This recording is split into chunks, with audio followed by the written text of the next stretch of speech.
굵은 빗줄기가 처마 끝에서 떨어져 흙마당을 두드리고 우르릉거리는 천둥소리가 밤하늘을 가르던 어느 깊은 가을 밤이었습니다. 마을 어귀, 고즈넉이 자리한 기와집 한 채에서 희미한 촛불이 가늘게 깜빡이고 있었지요.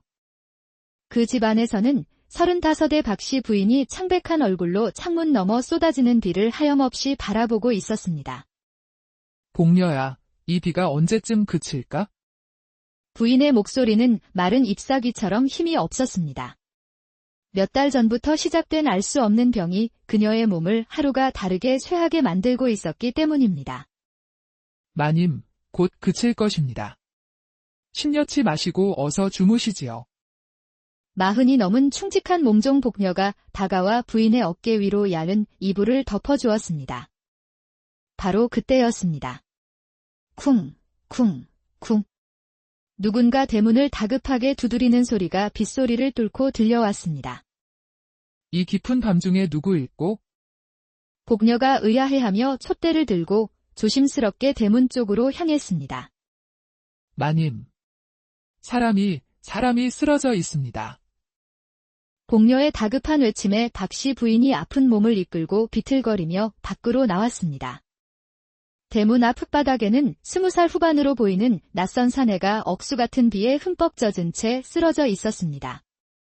옷차림은 남루하였지만 빗물에 젖은 얼굴은 단정했고 거친 숨소리 사이로 불덩이 같은 열기가 느껴졌습니다. 복녀야, 어서 안으로 들여라. 마님. 정체도 모르는 자를 어찌 함부로 들이십니까? 사람이 죽어가는데 어찌 그냥 둘 수 있겠느냐?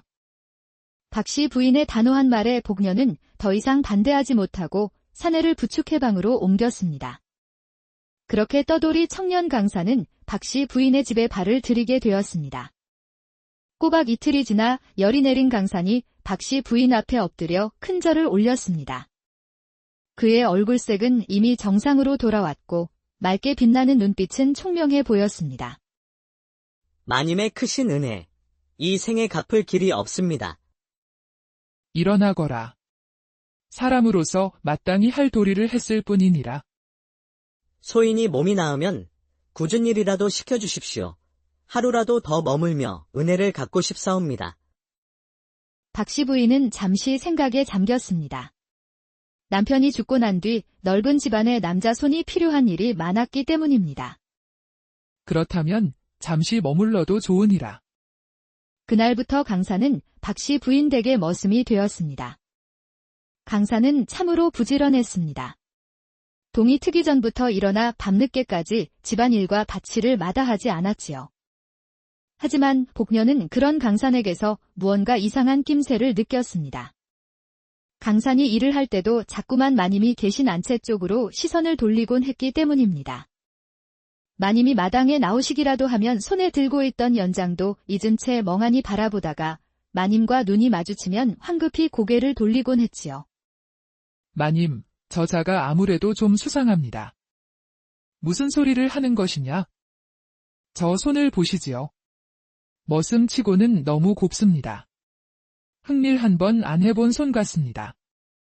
복녀가 목소리를 낮추며 속삭였습니다. 그리고 마님을 바라보는 눈빛이 예사롭지 않습니다. 마치 마님을 흠모하는 듯한 시선으로 빤히 쳐다보지 않습니까? 뭔가 꿍꿍이가 있는 것 같아 소름이 돋습니다. 정말 그랬습니다. 강사는 박씨 부인을 볼 때마다 유난히 깊은 시선으로 들여다보곤 했습니다.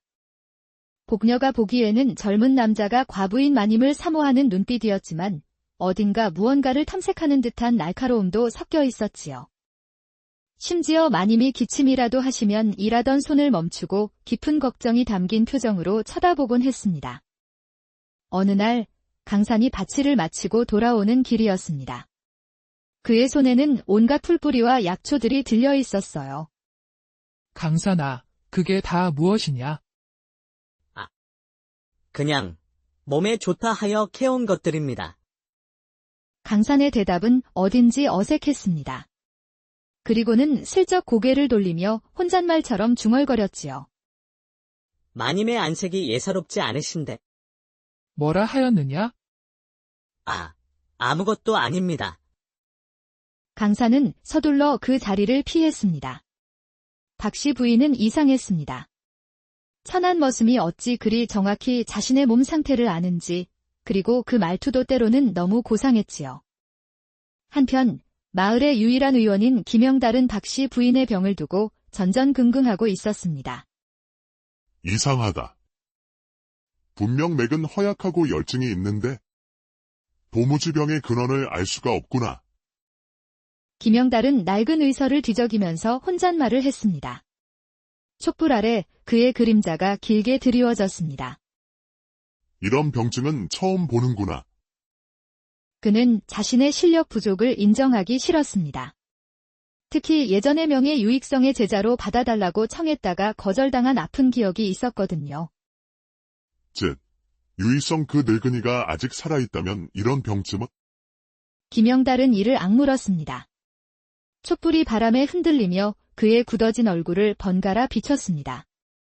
박씨 부인의 병은 날로 심해졌습니다. 밤마다 식은땀을 흘리며 열에 시달렸고 어떤 날은 자리에서 일어날 힘조차 없었습니다. 복녀야, 물 좀 가져다다오. 가느다란 목소리로 물을 청하는 박씨 부인을 복녀가 부축해 물을 먹이려 할 때였습니다. 마님, 소인이 하겠습니다. 어느새 강산이 나타나 박씨 부인을 조심스럽게 부축했습니다. 그런데 이상했습니다. 그의 손길이 너무나 능숙했거든요. 마치 오랫동안 병자를 돌본 경험이 있는 듯한 세심함이었습니다. 마님, 이렇게 놓으시면 숨쉬기가 더 편하실 것입니다. 고맙다. 박씨 부인이 고개를 끄덕였지만 마음 한구석으로는 불안했습니다. 강산의 손길에서 느껴지는 기묘한 확신이 오히려 두려웠거든요. 마님. 저자가 함부로 마님을 만지는 것이 심히 못마땅합니다. 천한 것이 감히. 복녀야, 그저 친절한 것일 뿐이다. 아닙니다. 분명 딴 속셈이 있습니다. 과부이신 마님을 노리는 것이 틀림없습니다. 박씨 부인도 완전히 안심할 수는 없었습니다. 뭔가 꿰뚫어 보려는 듯한 강산의 눈빛이 자꾸만 신경 쓰였습니다. 그날 밤, 박씨 부인은 유독 심한 열에 시달렸습니다. 끙끙 앓는 소리가 밤 공기를 갈랐습니다. 마님, 괜찮으시옵니까? 제가 의원이라도 불러올까요? 아니다. 이 밤중에 괜한 폐를 끼칠 수야. 그때였습니다. 똑똑, 누군가 방문을 조심스럽게 두드렸습니다. 누구시오? 소인, 강산입니다. 이 밤중에 무슨 일이냐? 당장 물러가라. 마님께서 많이 편찮으신 것 같아 왔습니다. 감히 천한 것이 밤중에 마님 방에. 하지만 박씨 부인은 복녀를 말렸습니다. 너무나 아파서 누구든 도움이 필요했기 때문입니다. 복녀야, 들어오라 하여라. 복녀는 못마땅했지만 마님의 명령을 거역할 수는 없었지요. 문이 열리자 강산이 손에 약초 뭉치를 들고 조심스럽게 들어왔습니다. 마님, 실례를 범하겠습니다. 강산이 박씨 부인의 손목에 손을 댔습니다. 갑자기 이게 무슨 짓인가? 박씨 부인이 깜짝 놀라 손을 빼려 했지만 강산의 손길은 의외로 차분하고 진중했습니다. 마치 의원이 맥을 짚는 것처럼 말이에요. 마님, 맥이 매우 허합니다. 이 약초를 우려드리겠습니다. 내가 무엇을 안다고. 복녀가 소리쳤지만 강산은 이미 부엌으로 향했습니다. 잠시 후 보글보글 약초 끓는 소리와 함께 은은한 향기가 방 안을 감쌌습니다. 마님, 이것을 드시지요. 박씨 부인은 망설였습니다. 정체도 모르는 머슴이 끓인 약을 마셔도 될까? 이것을 마시면 어찌 되는 것이냐? 편히 주무실 수 있을 것입니다. 강산의 목소리에는 묘한 확신이 담겨 있었습니다. 혹시 이 약을 마시고 정신을 잃으면 어쩌나 두려웠지만 통증이 너무 심했습니다. 마님, 아니 되옵니다. 내 몸이 이 지경인데 뭐가 더 나빠지겠느냐? 박씨 부인은 약을 받아 마셨습니다. 쓴맛이 입안에 퍼졌지만 이상하게도 온몸이 따뜻해지며 편안해졌습니다. 마님, 편히 주무시지요. 소인은 이만 물러가겠습니다. 강산이 물러나려 할 때 박씨 부인의 눈꺼풀이 천근만근 무거워졌습니다. 쏟아지는 졸음을 이기지 못하고 그녀는 오랜만에 깊은 잠에 빠져들었습니다. 다음 날 아침, 박씨 부인은 몇 달 만에 처음으로 개운하게 잠에서 깼습니다. 식은땀도 없고 열도 말끔히 내렸지요. 몸이 날아갈 듯 가벼웠습니다. 마님, 어찌 이리 안색이 좋아지셨습니까? 어젯밤 그 약 때문인가? 박씨 부인은 곧장 강산을 찾았습니다. 마당에서 장작을 패고 있던 강산이 고개를 들었습니다. 마님, 몸은 좀 어떠하십니까? 강산아, 어제 그 약은 대체 무엇이었느냐? 그냥 몸에 좋은 약초들을 우린 것입니다. 내가 어찌 그런 약초를 알고 있는 것이냐? 소인, 여기저기 떠돌며 이런저런 것들을 익혔습니다. 여전히 모호한 대답이었지만 박씨 부인은 더 이상 묻지 않았습니다. 몸이 좋아진 것이 무엇보다 중요했으니까요. 그날부터 강산은 매일 저녁 약을 다려 바쳤고 박씨 부인의 몸은 눈에 띄게 회복되어 갔습니다. 며칠 후 저녁, 툇마루에 앉아 달을 보던 박씨 부인이 옆을 지나가는 강산을 불렀습니다. 강산아, 잠시 이리 와 앉아보거라. 너는 가족이 없느냐? 어쩌다 이리 떠돌게 되었는지 물어도 되겠느냐? 있었습니다. 의술로 사람을 살리는 것을 천직으로 여기시던 할아버님이 계셨지요. 그런데 마을에 역병이 돌았습니다. 할아버님께서는 당신 몸을 돌보지 않고 환자들을 구하려 애쓰셨지만 결국 저만 남게 되었습니다. 강산의 목소리는 담담했지만 그 안에는 깊은 슬픔이 배어 있었습니다. 사실은 조정의 모함으로 모든 것을 잃고 쫓겨난 신세였지만 그는 차마 그 말은 하지 못했습니다. 많이 힘들었겠구나. 마님께서 거두어 주시지 않았다면 소인은 어찌 되었을지 모릅니다. 그 순간 박씨 부인은 강산을 바라보는 자신의 마음이 변하는 것을 느꼈습니다. 의심보다는 연민이, 불안보다는 신뢰가 자리 잡기 시작했습니다. 일주일 후 김영달 의원이 진맥을 하러 왔다가 깜짝 놀랐습니다. 아니, 마님. 이게 어찌 된 일입니까? 맥이 완전히 달라졌습니다. 무슨 특별한 약이라도 드셨습니까? 아, 그냥 몸에 좋다는 약초를 좀. 무슨 약초 말입니까? 이렇게 급격히 좋아질 리가. 혹시 약을 누가 지어 주었습니까? 집에 머물고 있는 머슴이. 머슴이요. 천한 머슴이 무슨 의술을 안다고? 김영달의 표정이 일그러졌습니다. 자신보다 떠돌이 머슴이 낫다는 것을 인정할 수 없었기 때문입니다. 분명 뭔가 수상한 일이 있을 것입니다. 제가 장담컨대 이 병은 이리 쉽게 호전될 리 없습니다.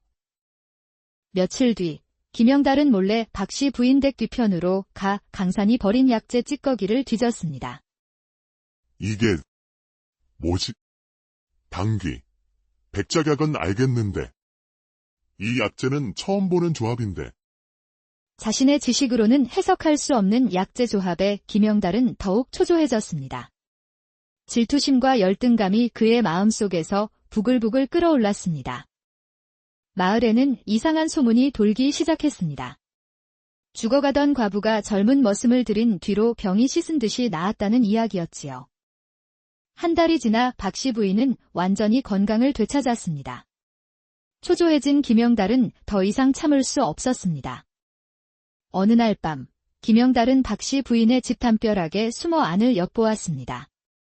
마침 강산이 약 그릇을 들고 박씨 부인의 방으로 들어가는 모습이 보였습니다. 천한 머슴이 이 밤중에 양반 마님의 방에 들어가다니 필시 불경한 짓을 저지르는 것이다. 한 시즌쯤 지나 강산이 방에서 나오자 김영달은 급히 대문을 열고 들어갔습니다. 거기 서라. 갑작스러운 외침에 강산이 놀라 돌아봤습니다. 의원님, 이 밤중에 무슨 일로? 무슨 일이냐고. 감히 천한 것이 양반 마님을 농락하다니. 내가 다 보았다. 내 놈이 마님방에 들락거리는 것을. 김영달의 고함 소리에 박씨 부인과 복녀가 놀라 나왔습니다. 의원님, 이게 무슨 소란입니까? 마님. 이 자의 정체를 아십니까? 마님을 노린 불량한 자입니다. 아무리 몸이 안 좋다고 한들 천한 것과 한방에 계시다니요. 제가 고치지 못한 병을 어찌 떠돌이가 고칠 수 있습니까? 필시 마님과 부정한 관계를 맺고 있는 것입니다. 박씨 부인의 얼굴이 새하얗게 질렸습니다. 당장 관아에 고발하여 양반가의 명예를 더럽힌 죄를 묻겠습니다. 다음 날 새벽, 관아의 포졸들이 들이닥쳐 강산을 체포해 갔습니다. 박씨 부인은 뒤따라 관아로 달려갔지요. 관아에서는 이미 김영달이 사또 앞에 서서 강산을 고발하고 있었습니다. 사또. 저 자가 양반 마님과 간통을 저질렀습니다. 박씨 부인은 이 자와 무슨 관계인가? 어찌하여 밤마다 내 방에 드나들었다 하는가? 사또, 그저 머슴으로 부리고 있을 뿐입니다. 그것은 제가 병들어 있어 약을 지어다 준 것뿐입니다. 사또. 떠돌이 머슴이 무엇을 안다고 약을 지었다는 말입니까? 분명 마님을 꿰어낸 것입니다. 그렇다. 천한 머슴이 무슨 의수를 안단 말인가? 사또. 이자는 정말로 저의 병을 고쳐준 은인입니다. 부디 풀어주시옵소서. 눈물을 흘리며 애원하는 박씨 부인을 보자 사또의 표정이 더욱 굳어졌습니다. 역시 그렇구나. 과부의 외로움을 노린 불량한 자로군. 네가 남자의 품을 그리워하여 생긴 병을 이 자가 달래준 것이로구나. 사또. 제발. 그때였습니다. 지금까지 조용히 있던 강산이 입을 열었습니다. 사또, 소인에게 할 말이 있습니다. 말해보거라. 소인은 어의 유일성의 손자, 유강산입니다. 순간 관아 안이 물을 끼얹은 듯 조용해졌습니다. 김영달이 깜짝 놀라 소리쳤습니다. 거짓말. 유일성 어르신의 손자가 떠돌이 머슴일 리가 없습니다. 어디서 주어들은 이야기로 거짓을 고하는 것입니다. 마님께서는 혈어의 열을 앓고 계셨습니다. 이는 과로와 근심으로 인해 혈이 부족해지고 내부에 열이 생기는 병으로 특히 혼자 사는 부인네에게 자주 나타나는 증상입니다. 김영달의 얼굴이 새하얘졌습니다. 그런 병명은 들어본 적도 없었기 때문입니다. 처방은 당귀, 백작약, 숙지왕, 천궁을 주로 하고 여기에 감초와 진피를 더하여 기혈을 보하고 열을 내려야 합니다. 강산이 막힘없이 처방을 말하자 사또도 놀랐습니다. 강산은 품에서 오래된 옥으로 만든 인장과 낡은 의서를 꺼내 보였습니다.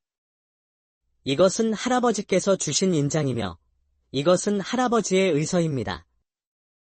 인장에는 저의 유일성이라는 글자가 뚜렷이 새겨져 있었습니다. 사또가 직접 인장을 살펴보고는 고개를 끄덕였습니다. 이 인장은 분명 진짜로구나. 김영달은 그 자리에 주저앉았습니다. 자신이 그토록 우러러보던 유일성의 손자가 바로 눈앞에 있었던 것입니다. 소인이. 할아버지께서 돌아가시기 전에 말씀하셨습니다. 의술에는 높고 낮음이 없으며 병든 이를 구하는 것이 의원의 도리라고 말입니다. 그래서 소인은 떠돌며 가난한 이들을 치료해왔고 마님도 그중 한 분이었을 뿐입니다. 그렇다면 이 모든 것이 오해였구나. 사또. 소인이 잘못했습니다. 제가 질투심에 눈이 멀어. 김영달이 무릎을 꿇고 사죄하자 강산이 그를 일으켜 세웠습니다. 일어나십시오, 의원님. 우리 함께 마을 사람들을 치료합시다. 할아버지께서 그러셨듯이 말입니다. 김영달은 감격하여 눈물을 흘렸습니다. 그날부터 강사는 마을의 의원이 되어 김영달과 함께 사람들을 치료하며 지냈습니다. 박씨 부인은 완전히 건강을 되찾았고 강산에 대한 고마움을 평생 간직했습니다. 강산아, 내가 아니었다면 나는 마님, 이미 지난 일입니다. 마님께서 소인을 거두어 주신 은혜가 더 큽니다. 젊은 의원님, 앞으로도 저희 마님 잘 부탁드립니다. 걱정 마십시오. 마님의 건강은 제가 책임지겠습니다. 세월이 흘러 강사는 마을에서 가장 존경받는 의원이 되었습니다. 그의 의술은 할아버지 유일성에 버금간다고 전해졌지요. 박씨 부인도 건강한 몸으로 오래오래 행복하게 살았으며 김영달은 강산에게 의술을 배움 굵은 빗줄기가 처마 끝에서 떨어져 흙마당을 두드리고 우르릉거리는 천둥소리가 밤하늘을 가르던 어느 깊은 가을 밤이었습니다. 마을 어귀, 고즈넉이 자리한 기와집 한 채에서 희미한 촛불이 가늘게 깜빡이고 있었지요. 그 집안에서는 35의 박씨 부인이 창백한 얼굴로 창문 너머 쏟아지는 비를 하염없이 바라보고 있었습니다. 복녀야, 이 비가 언제쯤 그칠까? 부인의 목소리는 마른 잎사귀처럼 힘이 없었습니다. 몇 달 전부터 시작된 알 수 없는 병이 그녀의 몸을 하루가 다르게 쇠하게 만들고 있었기 때문입니다. 마님, 곧 그칠 것입니다. 심려치 마시고 어서 주무시지요. 40이 넘은 충직한 몸종 복녀가 다가와 부인의 어깨 위로 얇은 이불을 덮어주었습니다. 바로 그때였습니다. 쿵, 쿵, 쿵. 누군가 대문을 다급하게 두드리는 소리가 빗소리를 뚫고 들려왔습니다. 이 깊은 밤중에 누구일꼬? 복녀가 의아해하며 촛대를 들고 조심스럽게 대문 쪽으로 향했습니다. 마님. 사람이 쓰러져 있습니다. 복녀의 다급한 외침에 박씨 부인이 아픈 몸을 이끌고 비틀거리며 밖으로 나왔습니다. 대문 앞 흙바닥에는 20살 후반으로 보이는 낯선 사내가 억수 같은 비에 흠뻑 젖은 채 쓰러져 있었습니다. 옷차림은 남루하였지만 빗물에 젖은 얼굴은 단정했고 거친 숨소리 사이로 불덩이 같은 열기가 느껴졌습니다. 복녀야, 어서 안으로 들여라. 마님. 정체도 모르는 자를 어찌 함부로 들이십니까? 사람이 죽어가는데 어찌 그냥 둘 수 있겠느냐? 박씨 부인의 단호한 말에 복녀는 더 이상 반대하지 못하고 사내를 부축해 방으로 옮겼습니다.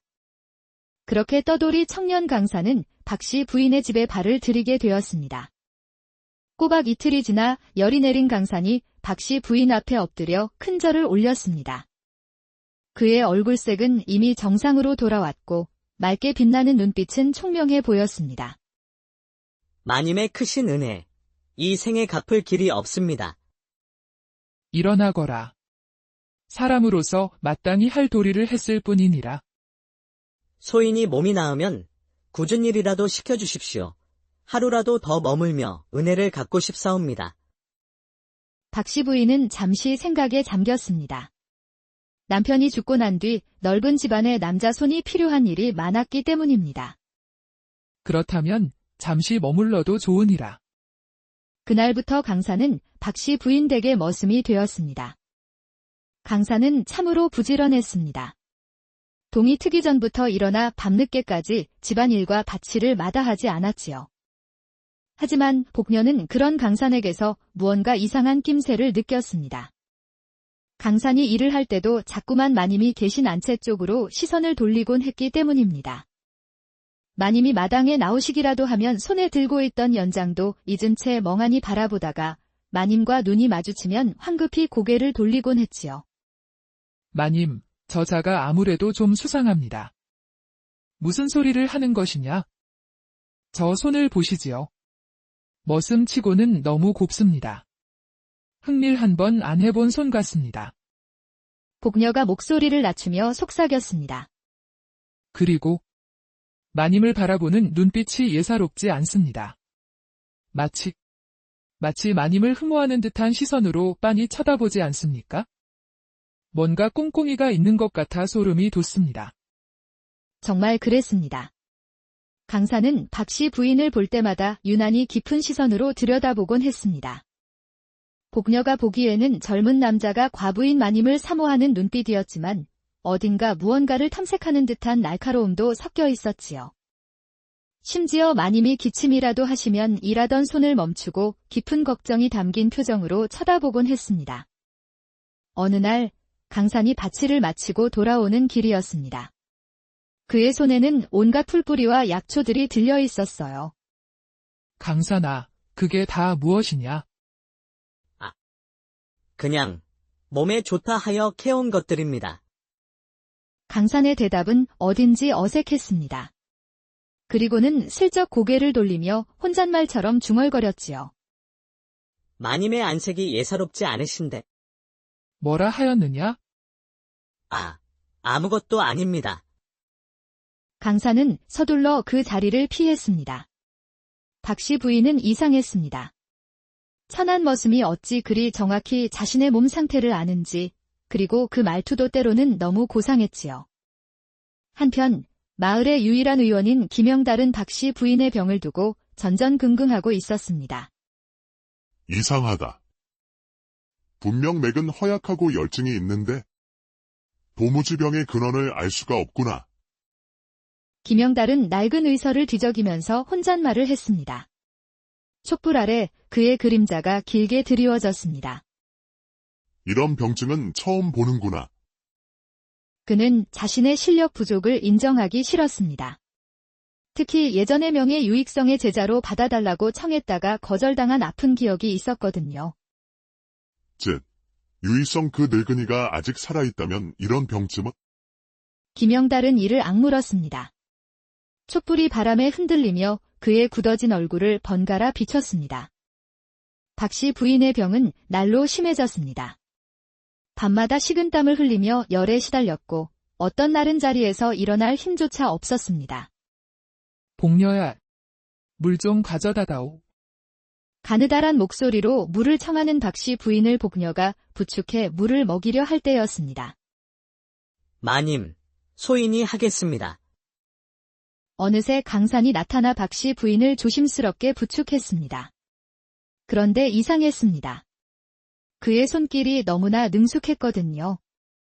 마치 오랫동안 병자를 돌본 경험이 있는 듯한 세심함이었습니다. 마님, 이렇게 놓으시면 숨쉬기가 더 편하실 것입니다. 고맙다. 박씨 부인이 고개를 끄덕였지만 마음 한구석으로는 불안했습니다. 강산의 손길에서 느껴지는 기묘한 확신이 오히려 두려웠거든요. 마님. 저자가 함부로 마님을 만지는 것이 심히 못마땅합니다. 천한 것이 감히. 복녀야, 그저 친절한 것일 뿐이다. 아닙니다. 분명 딴 속셈이 있습니다. 과부이신 마님을 노리는 것이 틀림없습니다. 박씨 부인도 완전히 안심할 수는 없었습니다. 뭔가 꿰뚫어 보려는 듯한 강산의 눈빛이 자꾸만 신경 쓰였습니다. 그날 밤, 박씨 부인은 유독 심한 열에 시달렸습니다. 끙끙 앓는 소리가 밤 공기를 갈랐습니다. 마님, 괜찮으시옵니까? 제가 의원이라도 불러올까요? 아니다. 이 밤중에 괜한 폐를 끼칠 수야. 그때였습니다. 똑똑, 누군가 방문을 조심스럽게 두드렸습니다. 누구시오? 소인, 강산입니다. 이 밤중에 무슨 일이냐? 당장 물러가라. 마님께서 많이 편찮으신 것 같아 왔습니다. 감히 천한 것이 밤중에 마님 방에. 하지만 박씨 부인은 복녀를 말렸습니다. 너무나 아파서 누구든 도움이 필요했기 때문입니다. 복녀야, 들어오라 하여라. 복녀는 못마땅했지만 마님의 명령을 거역할 수는 없었지요. 문이 열리자 강산이 손에 약초 뭉치를 들고 조심스럽게 들어왔습니다. 마님, 실례를 범하겠습니다. 강산이 박씨 부인의 손목에 손을 댔습니다. 갑자기 이게 무슨 짓인가? 박씨 부인이 깜짝 놀라 손을 빼려 했지만 강산의 손길은 의외로 차분하고 진중했습니다. 마치 의원이 맥을 짚는 것처럼 말이에요. 마님, 맥이 매우 허합니다. 이 약초를 우려드리겠습니다. 내가 무엇을 안다고. 복녀가 소리쳤지만 강사는 이미 부엌으로 향했습니다. 잠시 후 보글보글 약초 끓는 소리와 함께 은은한 향기가 방 안을 감쌌습니다. 마님, 이것을 드시지요. 박씨 부인은 망설였습니다. 정체도 모르는 머슴이 끓인 약을 마셔도 될까? 이것을 마시면 어찌 되는 것이냐? 편히 주무실 수 있을 것입니다. 강산의 목소리에는 묘한 확신이 담겨 있었습니다. 혹시 이 약을 마시고 정신을 잃으면 어쩌나 두려웠지만 통증이 너무 심했습니다. 마님, 아니 되옵니다. 내 몸이 이 지경인데 뭐가 더 나빠지겠느냐? 박씨 부인은 약을 받아 마셨습니다. 쓴맛이 입안에 퍼졌지만 이상하게도 온몸이 따뜻해지며 편안해졌습니다. 마님, 편히 주무시지요. 소인은 이만 물러가겠습니다. 강산이 물러나려 할 때 박씨 부인의 눈꺼풀이 천근만근 무거워졌습니다. 쏟아지는 졸음을 이기지 못하고 그녀는 오랜만에 깊은 잠에 빠져들었습니다. 다음 날 아침, 박씨 부인은 몇 달 만에 처음으로 개운하게 잠에서 깼습니다. 식은땀도 없고 열도 말끔히 내렸지요. 몸이 날아갈 듯 가벼웠습니다. 마님, 어찌 이리 안색이 좋아지셨습니까? 어젯밤 그 약 때문인가? 박씨 부인은 곧장 강산을 찾았습니다. 마당에서 장작을 패고 있던 강산이 고개를 들었습니다. 마님, 몸은 좀 어떠하십니까? 강산아, 어제 그 약은 대체 무엇이었느냐? 그냥 몸에 좋은 약초들을 우린 것입니다. 내가 어찌 그런 약초를 알고 있는 것이냐? 소인, 여기저기 떠돌며 이런저런 것들을 익혔습니다. 여전히 모호한 대답이었지만 박씨 부인은 더 이상 묻지 않았습니다. 몸이 좋아진 것이 무엇보다 중요했으니까요. 그날부터 강사는 매일 저녁 약을 다려 바쳤고 박씨 부인의 몸은 눈에 띄게 회복되어 갔습니다. 며칠 후 저녁, 툇마루에 앉아 달을 보던 박씨 부인이 옆을 지나가는 강산을 불렀습니다. 강산아, 잠시 이리 와 앉아보거라. 너는 가족이 없느냐? 어쩌다 이리 떠돌게 되었는지 물어도 되겠느냐? 있었습니다. 의술로 사람을 살리는 것을 천직으로 여기시던 할아버님이 계셨지요. 그런데 마을에 역병이 돌았습니다. 할아버님께서는 당신 몸을 돌보지 않고 환자들을 구하려 애쓰셨지만 결국 저만 남게 되었습니다. 강산의 목소리는 담담했지만 그 안에는 깊은 슬픔이 배어 있었습니다. 사실은 조정의 모함으로 모든 것을 잃고 쫓겨난 신세였지만 그는 차마 그 말은 하지 못했습니다. 많이 힘들었겠구나.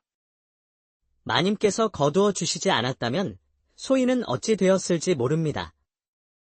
그 순간 박씨 부인은 강산을 바라보는 자신의 마음이 변하는 것을 느꼈습니다. 의심보다는 연민이, 불안보다는 신뢰가 자리 잡기 시작했습니다. 일주일 후 김영달 의원이 진맥을 하러 왔다가 깜짝 놀랐습니다. 아니, 마님. 이게 어찌 된 일입니까? 맥이 완전히 달라졌습니다. 무슨 특별한 약이라도 드셨습니까? 아, 그냥 몸에 좋다는 약초를 좀. 무슨 약초 말입니까? 이렇게 급격히 좋아질 리가. 혹시 약을 누가 지어 주었습니까? 집에 머물고 있는 머슴이. 머슴이요. 천한 머슴이 무슨 의술을 안다고. 김영달의 표정이 일그러졌습니다. 자신보다 떠돌이 머슴이 낫다는 것을 인정할 수 없었기 때문입니다. 분명 뭔가 수상한 일이 있을 것입니다. 제가 장담컨대 이 병은 이리 쉽게 호전될 리 없습니다. 며칠 뒤 김영달은 몰래 박씨 부인 댁 뒤편으로 가 강산이 버린 약재 찌꺼기를 뒤졌습니다. 이게 뭐지? 당귀, 백작약은 알겠는데 이 약재는 처음 보는 조합인데 자신의 지식으로는 해석할 수 없는 약재 조합에 김영달은 더욱 초조해졌습니다. 질투심과 열등감이 그의 마음속에서 부글부글 끓어올랐습니다. 마을에는 이상한 소문이 돌기 시작했습니다. 죽어가던 과부가 젊은 머슴을 들인 뒤로 병이 씻은 듯이 나았다는 이야기였지요. 한 달이 지나 박씨 부인은 완전히 건강을 되찾았습니다. 초조해진 김영달은 더 이상 참을 수 없었습니다. 어느 날 밤, 김영달은 박씨 부인의 집 담벼락에 숨어 안을 엿보았습니다. 마침 강산이 약 그릇을 들고 박씨 부인의 방으로 들어가는 모습이 보였습니다. 천한 머슴이 이 밤중에 양반 마님의 방에 들어가다니 필시 불경한 짓을 저지르는 것이다. 한 시즌쯤 지나 강산이 방에서 나오자 김영달은 급히 대문을 열고 들어갔습니다. 거기 서라. 갑작스러운 외침에 강산이 놀라 돌아봤습니다. 의원님, 이 밤중에 무슨 일로? 무슨 일이냐고. 감히 천한 것이 양반 마님을 농락하다니. 내가 다 보았다. 내 놈이 마님 방에 들락거리는 것을.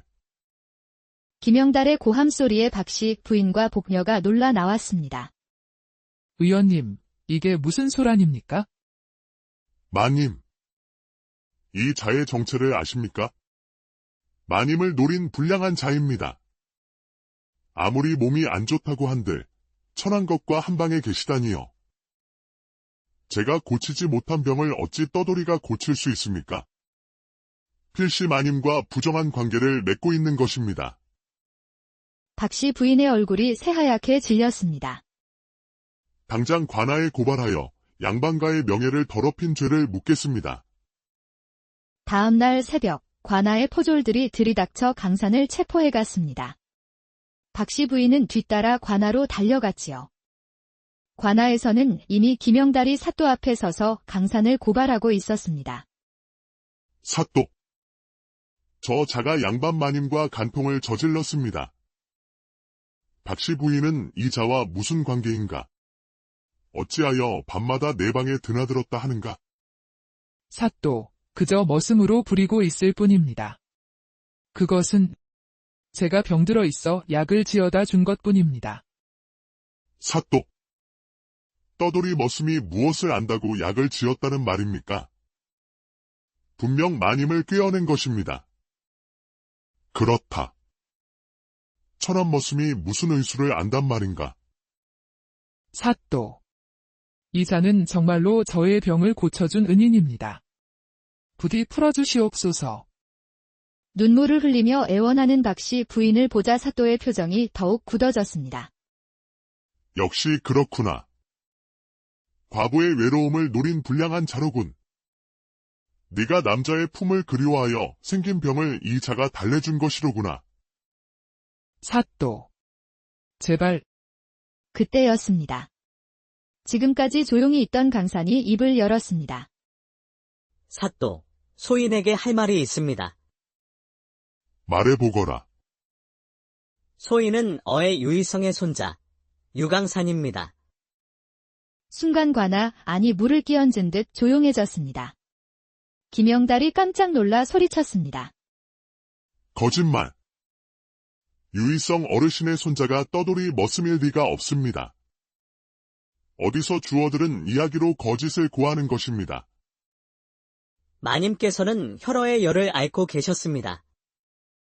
이는 과로와 근심으로 인해 혈이 부족해지고 내부에 열이 생기는 병으로 특히 혼자 사는 부인네에게 자주 나타나는 증상입니다. 김영달의 얼굴이 새하얘졌습니다. 그런 병명은 들어본 적도 없었기 때문입니다. 처방은 당귀, 백작약, 숙지왕, 천궁을 주로 하고 여기에 감초와 진피를 더하여 기혈을 보하고 열을 내려야 합니다. 강산이 막힘없이 처방을 말하자 사또도 놀랐습니다. 강산은 품에서 오래된 옥으로 만든 인장과 낡은 의서를 꺼내 보였습니다. 이것은 할아버지께서 주신 인장이며 이것은 할아버지의 의서입니다. 인장에는 저의 유의성이라는 글자가 뚜렷이 새겨져 있었습니다. 사또가 직접 인장을 살펴보고는 고개를 끄덕였습니다. 이 인장은 분명 진짜로구나. 김영달은 그 자리에 주저앉았습니다. 자신이 그토록 우러러보던 유일성의 손자가 바로 눈앞에 있었던 것입니다. 소인이, 할아버지께서 돌아가시기 전에 말씀하셨습니다. 의술에는 높고 낮음이 없으며 병든 이를 구하는 것이 의원의 도리라고 말입니다. 그래서 소인은 떠돌며 가난한 이들을 치료해왔고 마님도 그중 한 분이었을 뿐입니다. 그렇다면 이 모든 것이 오해였구나. 사또. 소인이 잘못했습니다. 제가 질투심에 눈이 멀어. 김영달이 무릎을 꿇고 사죄하자 강산이 그를 일으켜 세웠습니다. 일어나십시오, 의원님. 우리 함께 마을 사람들을 치료합시다. 할아버지께서 그러셨듯이 말입니다. 김영달은 감격하여 눈물을 흘렸습니다. 그날부터 강산은 마을의 의원이 되어 김영달과 함께 사람들을 치료하며 지냈습니다. 박씨 부인은 완전히 건강을 되찾았고 강산에 대한 고마움을 평생 간직했습니다. 강산아, 내가 아니었다면 나는? 마님, 이미 지난 일입니다. 마님께서 소인을 거두어 주신 은혜가 더 큽니다. 젊은 의원님, 앞으로도 저희 마님 잘 부탁드립니다. 걱정 마십시오. 마님의 건강은 제가 책임지겠습니다. 세월이 흘러 강산은 마을에서 가장 존경받는 의원이 되었습니다. 그의 의술은 할아버지 유일성에 버금간다고 전해졌지요. 박씨 부인도 건강한 몸으로 오래오래 행복하게 살았으며 김영달은 강산에게 의술을 배움, 굵은 빗줄기가 처마 끝에서 떨어져 흙마당을 두드리고 우르릉거리는 천둥 소리가 밤하늘을 가르던 어느 깊은 가을 밤이었습니다. 마을 어귀, 고즈넉이 자리한 기와집 한 채에서 희미한 촛불이 가늘게 깜빡이고 있었지요. 그 집 안에서는 35의 박씨 부인이 창백한 얼굴로 창문 너머 쏟아지는 비를 하염없이 바라보고 있었습니다. 복녀야, 이 비가 언제쯤 그칠까? 부인의 목소리는 마른 잎사귀처럼 힘이 없었습니다. 몇 달 전부터 시작된 알 수 없는 병이 그녀의 몸을 하루가 다르게 쇠하게 만들고 있었기 때문입니다. 마님, 곧 그칠 것입니다. 신여치 마시고 어서 주무시지요. 40이 넘은 충직한 몸종 복녀가 다가와 부인의 어깨 위로 얇은 이불을 덮어주었습니다. 바로 그때였습니다. 쿵, 쿵, 쿵. 누군가 대문을 다급하게 두드리는 소리가 빗소리를 뚫고 들려왔습니다. 이 깊은 밤중에 누구일꼬? 복녀가 의아해하며 촛대를 들고 조심스럽게 대문 쪽으로 향했습니다. 마님. 사람이 쓰러져 있습니다. 복녀의 다급한 외침에 박씨 부인이 아픈 몸을 이끌고 비틀거리며 밖으로 나왔습니다. 대문 앞 흙바닥에는 20살 후반으로 보이는 낯선 사내가 억수 같은 비에 흠뻑 젖은 채 쓰러져 있었습니다. 옷차림은 남루하였지만 빗물에 젖은 얼굴은 단정했고 거친 숨소리 사이로 불덩이 같은 열기가 느껴졌습니다. 복녀야, 어서 안으로 들여라. 마님. 정체도 모르는 자를 어찌 함부로 들이십니까? 사람이 죽어가는데 어찌 그냥 둘 수 있겠느냐? 박씨 부인의 단호한 말에 복녀는 더 이상 반대하지 못하고 사내를 부축해방으로 옮겼습니다. 그렇게 떠돌이 청년 강사는 박씨 부인의 집에 발을 들이게 되었습니다. 꼬박 이틀이 지나 열이 내린 강산이 박씨 부인 앞에 엎드려 큰 절을 올렸습니다. 그의 얼굴색은 이미 정상으로 돌아왔고 맑게 빛나는 눈빛은 총명해 보였습니다. 마님의 크신 은혜, 이 생에 갚을 길이 없습니다. 일어나거라. 사람으로서 마땅히 할 도리를 했을 뿐이니라. 소인이 몸이 나으면 굳은 일이라도 시켜주십시오. 하루라도 더 머물며 은혜를 갚고 싶사옵니다. 박씨 부인은 잠시 생각에 잠겼습니다. 남편이 죽고 난 뒤 넓은 집안에 남자 손이 필요한 일이 많았기 때문입니다. 그렇다면 잠시 머물러도 좋으니라. 그날부터 강사는 박씨 부인 댁의 머슴이 되었습니다. 강사는 참으로 부지런했습니다.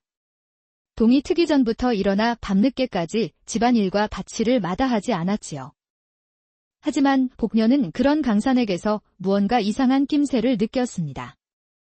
강산이 일을 할 때도 자꾸만 마님이 계신 안채 쪽으로 시선을 돌리곤 했기 때문입니다. 마님이 마당에 나오시기라도 하면 손에 들고 있던 연장도 잊은 채 멍하니 바라보다가 마님과 눈이 마주치면 황급히 고개를 돌리곤 했지요. 마님, 저자가 아무래도 좀 수상합니다. 무슨 소리를 하는 것이냐? 저 손을 보시지요.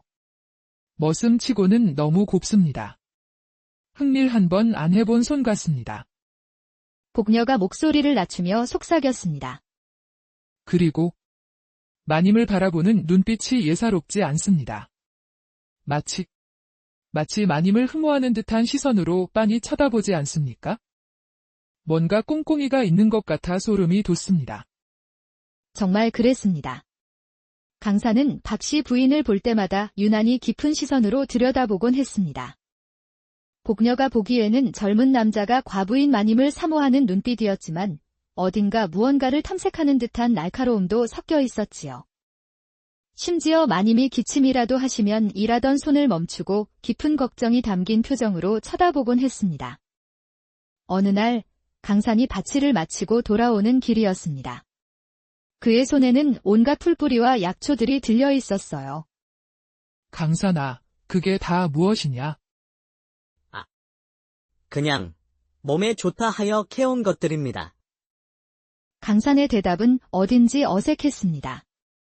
그리고는 슬쩍 고개를 돌리며 혼잣말처럼 중얼거렸지요. 마님의 안색이 예사롭지 않으신데. 뭐라 하였느냐? 아무것도 아닙니다. 강산은 서둘러 그 자리를 피했습니다. 박씨 부인은 이상했습니다. 천한 머슴이 어찌 그리 정확히 자신의 몸 상태를 아는지, 그리고 그 말투도 때로는 너무 고상했지요. 한편 마을의 유일한 의원인 김영달은 박씨 부인의 병을 두고 전전긍긍하고 있었습니다. 이상하다. 분명 맥은 허약하고 열증이 있는데 도무지 병의 근원을 알 수가 없구나. 김영달은 낡은 의서를 뒤적이면서 혼잣말을 했습니다.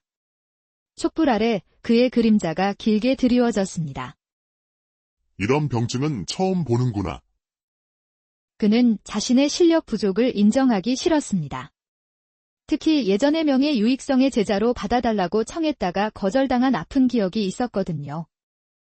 즉, 유의성 그 늙은이가 아직 살아있다면 이런 병쯤은? 김영달은 이를 악물었습니다. 촛불이 바람에 흔들리며 그의 굳어진 얼굴을 번갈아 비췄습니다. 박씨 부인의 병은 날로 심해졌습니다. 밤마다 식은땀을 흘리며 열에 시달렸고 어떤 날은 자리에서 일어날 힘조차 없었습니다. 복녀야, 물 좀 가져다다오. 가느다란 목소리로 물을 청하는 박씨 부인을 복녀가 부축해 물을 먹이려 할 때였습니다. 마님, 소인이 하겠습니다. 어느새 강산이 나타나 박씨 부인을 조심스럽게 부축했습니다. 그런데 이상했습니다. 그의 손길이 너무나 능숙했거든요. 마치 오랫동안 병자를 돌본 경험이 있는 듯한 세심함이었습니다. 마님, 이렇게 놓으시면 숨쉬기가 더 편하실 것입니다. 고맙다. 박씨 부인이 고개를 끄덕였지만 마음 한구석으로는 불안했습니다. 강산의 손길에서 느껴지는 기묘한 확신이 오히려 두려웠거든요. 마님. 저자가 함부로 마님을 만지는 것이 심히 못마땅합니다. 천한 것이 감히. 복녀야, 그저 친절한 것일 뿐이다. 아닙니다. 분명 딴 속셈이 있습니다. 과부이신 마님을 노리는 것이 틀림없습니다. 박씨 부인도 완전히 안심할 수는 없었습니다. 뭔가 꿰뚫어 보려는 듯한 강산의 눈빛이 자꾸만 신경 쓰였습니다.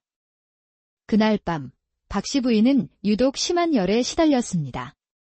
끙끙 앓는 소리가 밤 공기를 갈랐습니다. 마님, 괜찮으시옵니까? 제가 의원이라도 불러올까요? 아니다. 이 밤중에 괜한 폐를 끼칠 수야. 그때였습니다. 똑똑, 누군가 방문을 조심스럽게 두드렸습니다. 누구시오? 소인. 강산입니다. 이 밤중에 무슨 일이냐? 당장 물러가라. 마님께서 많이 편찮으신 것 같아 왔습니다. 감히 천한 것이 밤중에 마님방에. 하지만 박씨 부인은 복녀를 말렸습니다. 너무나 아파서 누구든 도움이 필요했기 때문입니다. 복녀야, 들어오라 하여라. 복녀는 못마땅했지만 마님의 명령을 거역할 수는 없었지요. 문이 열리자 강산이 손에 약초 뭉치를 들고 조심스럽게 들어왔습니다. 마님, 실례를 범하겠습니다.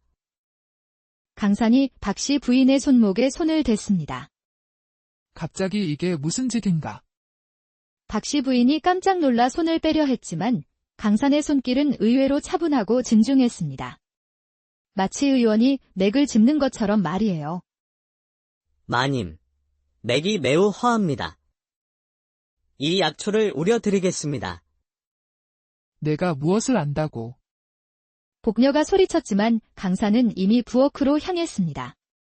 잠시 후 보글보글 약초 끓는 소리와 함께 은은한 향기가 방 안을 감쌌습니다. 마님, 이것을 드시지요. 박씨 부인은 망설였습니다. 정체도 모르는 머슴이 끓인 약을 마셔도 될까? 이것을 마시면 어찌 되는 것이냐? 편히 주무실 수 있을 것입니다. 강산의 목소리에는 묘한 확신이 담겨 있었습니다. 혹시 이 약을 마시고 정신을 잃으면 어쩌나 두려웠지만 통증이 너무 심했습니다. 마님, 아니 되옵니다. 내 몸이 이 지경인데 뭐가 더 나빠지겠느냐? 박씨 부인은 약을 받아 마셨습니다. 쓴맛이 입안에 퍼졌지만 이상하게도 온몸이 따뜻해지며 편안해졌습니다. 마님, 편히 주무시지요. 소인은 이만 물러가겠습니다. 강산이 물러나려 할 때 박씨 부인의 눈꺼풀이 천근만근 무거워졌습니다. 쏟아지는 졸음을 이기지 못하고 그녀는 오랜만에 깊은 잠에 빠져들었습니다. 다음 날 아침, 박씨 부인은 몇 달 만에 처음으로 개운하게 잠에서 깼습니다. 식은땀도 없고 열도 말끔히 내렸지요. 몸이 날아갈 듯 가벼웠습니다. 마님, 어찌 이리 안색이 좋아지셨습니까? 어젯밤 그 약 때문인가? 박씨 부인은 곧장 강산을 찾았습니다. 마당에서 장작을 패고 있던 강산이 고개를 들었습니다. 마님, 몸은 좀 어떠하십니까? 강산아, 어제 그 약은 대체 무엇이었느냐? 그냥 몸에 좋은 약초들을 우린 것입니다. 내가 어찌 그런 약초를 알고 있는 것이냐? 소인, 여기저기 떠돌며 이런저런 것들을 익혔습니다. 여전히 모호한 대답이었지만 박씨 부인은 더 이상 묻지 않았습니다. 몸이 좋아진 것이 무엇보다 중요했으니까요. 그날부터 강산은 매일 저녁 약을 달여 바쳤고 박씨 부인의 몸은 눈에 띄게 회복되어 갔습니다. 며칠 후 저녁, 툇마루에 앉아 달을 보던 박씨 부인이 옆을 지나가는 강산을 불렀습니다. 강산아, 잠시 이리 와 앉아보거라. 너는 가족이 없느냐? 어쩌다 이리 떠돌게 되었는지 물어도 되겠느냐? 있었습니다. 의술로 사람을 살리는 것을 천직으로 여기시던 할아버님이 계셨지요. 그런데 마을에 역병이 돌았습니다. 할아버님께서는 당신 몸을 돌보지 않고 환자들을 구하려 애쓰셨지만 결국 저만 남게 되었습니다. 강산의 목소리는 담담했지만 그 안에는 깊은 슬픔이 배어 있었습니다. 사실은 조정의 모함으로 모든 것을 잃고 쫓겨난 신세였지만 그는 차마 그 말은 하지 못했습니다. 많이 힘들었겠구나. 마님께서 거두어 주시지 않았다면 소인은 어찌 되었을지 모릅니다. 그 순간 박씨 부인은 강산을 바라보는 자신의 마음이 변하는 것을 느꼈습니다. 의심보다는 연민이, 불안보다는 신뢰가 자리 잡기 시작했습니다. 일주일 후 김영달 의원이 진맥을 하러 왔다가 깜짝 놀랐습니다. 아니, 마님. 이게 어찌 된 일입니까? 맥이 완전히 달라졌습니다.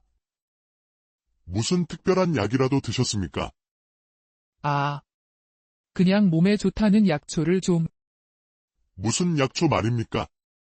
이렇게 급격히 좋아질 리가. 혹시 약을 누가 지어 주었습니까? 집에 머물고 있는 머슴이. 머슴이요.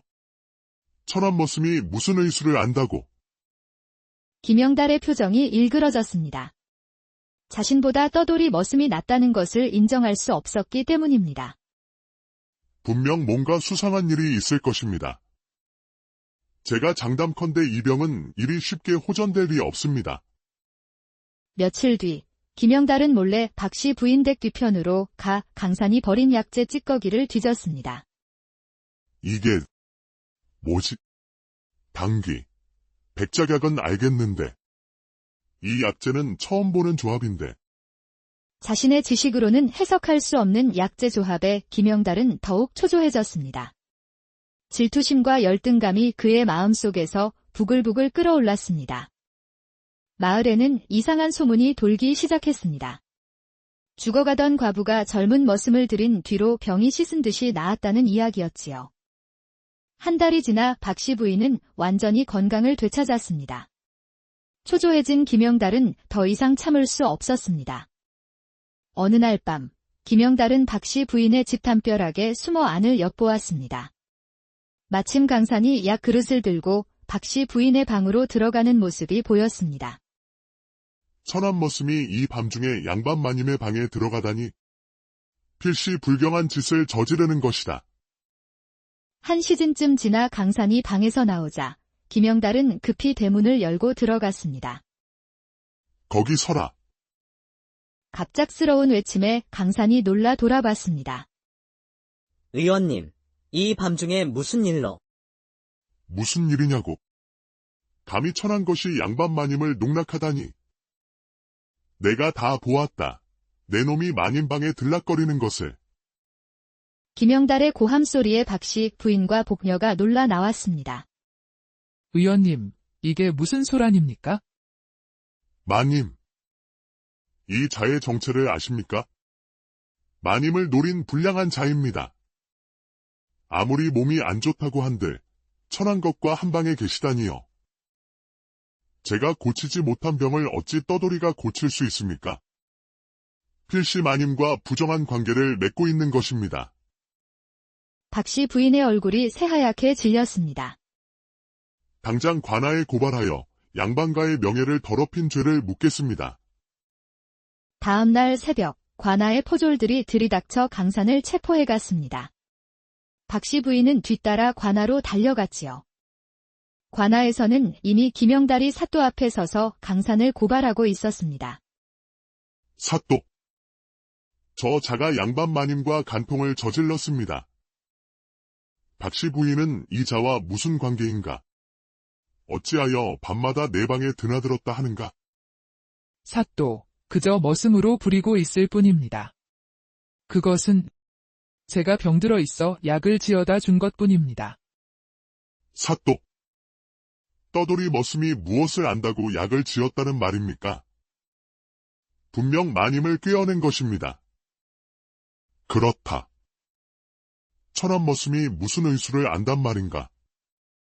사또. 이자는 정말로 저의 병을 고쳐준 은인입니다. 부디 풀어주시옵소서. 눈물을 흘리며 애원하는 박씨 부인을 보자 사또의 표정이 더욱 굳어졌습니다. 역시 그렇구나. 과부의 외로움을 노린 불량한 자로군. 네가 남자의 품을 그리워하여 생긴 병을 이 자가 달래준 것이로구나. 사또. 제발. 그때였습니다. 지금까지 조용히 있던 강산이 입을 열었습니다. 사또, 소인에게 할 말이 있습니다. 말해보거라. 소인은 어의 유의성의 손자, 유강산입니다. 순간 관아 안이 물을 끼얹은 듯 조용해졌습니다. 김영달이 깜짝 놀라 소리쳤습니다. 거짓말. 유의성 어르신의 손자가 떠돌이 머슴일 리가 없습니다. 어디서 주어들은 이야기로 거짓을 고하는 것입니다. 마님께서는 혈어의 열을 앓고 계셨습니다. 이는 과로와 근심으로 인해 혈이 부족해지고 내부에 열이 생기는 병으로 특히 혼자 사는 부인네에게 자주 나타나는 증상입니다.